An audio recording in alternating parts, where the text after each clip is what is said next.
दादा काय सांगणार हो की या कळंबे ठाणे मतदारसंघाचा खरोखर विकास झालाय काय? झालाय.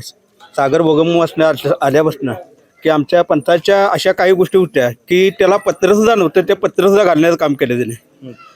तर अशा काही गोष्टी गावाच्या रस्ते म्हणा, गटरीच्या सुविधा म्हणा, पाण्याच्या गोष्टी आहेत. अशा काही गोष्टी त्यानं भरपूर योजना चांगल्या केलेल्या आहेत की अजून इथून पुढे सुद्धा अशा गोष्टी करेल की सगळ्या गोष्टीला कामाला सगळ्या गोष्टीला चांगला आहे आणि त्याला प्रचंड बहुमताने निवडून येणार हे लक्ष आपलं. लोक त्यांना मतदान करतील काय? करणार, 100% करणार. कशाबद्दल त्यांना करायचं? कारण तो खात्रीचाच माणूस आहे आपला.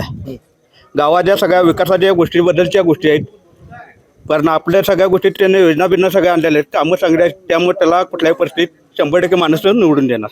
जिल्हा परिषदेवर कुठल्या पक्षाची सत्ता यावी असं वाटते? भाजपची. काय केलंय हो भाजपनं? भरपूर काय केलेलं आहे. हं. लाडकी बहीण योजना असू दे, कुठल्या बी गोष्टी असू दे, बाकीच्या हं. सगळ्या सुविधा चांगल्या केलेल्या आहेत.